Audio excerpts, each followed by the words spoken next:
बिस्मिल्लाहिर्रहमानिर्रहीम। अस्सलाम वालेकुम। खुश आमदीद चैनल ज़हरा वॉइस। वो मकामात जहाँ दुआ कबूल होती है।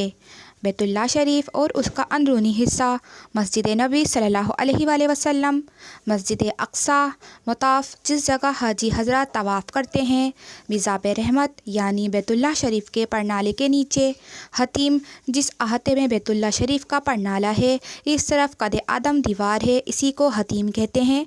ये बैतुल्लाह शरीफ का अंदरूनी हिस्सा है। हजर अस्वद और रुकन यमानी के दरमियान की जगह, मुल्तज़िम बैतुल्लाह शरीफ के दरवाज़े और हजर अस्वद के दरमियान जो हिस्सा है, इसको मुल्तज़िम कहते हैं। ज़मज़म के पास मकाम इब्राहीम, ये भी जन्नत का पत्थर है जो मताफ़ के किनारे कुबा में रखा हुआ है। सफ़ा मरवा, ये वो दो पहाड़ियाँ हैं जहाँ पर पानी की तलाश में हज़रत हाजरा 7 मरतबा दौड़ी थी। मुज़दलिफ़ा, ये मिना और अरफात के दरमियान एक मैदान है जहाँ हाजी हज़रात हज से फ़ारिग होकर मगरिब और इशा की नमाज़ एक साथ पढ़ते हैं और रात को क़याम करके सुबह को मिना रवाना होते हैं। मिना में 10 ज़िलहज्जा हज के बाद हाजी हज़रात 3 दिन यहाँ क़याम करते हैं, कुर्बानियाँ करते हैं।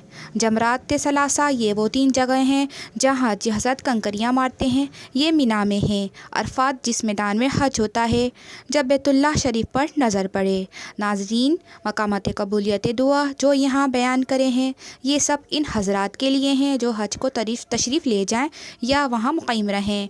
दुआ है कि अल्लाह ताला हर मुसलमान को हज की सआदत नसीब फ़रमाए ताकि इन मकामात मुक़द्दसा की ज़ियारत और दुआओं से महरूम ना रहें। शुक्रिया। वीडियो पसंद आए तो प्लीज़ लाइक, शेयर और सब्सक्राइब भी ज़रूर करें।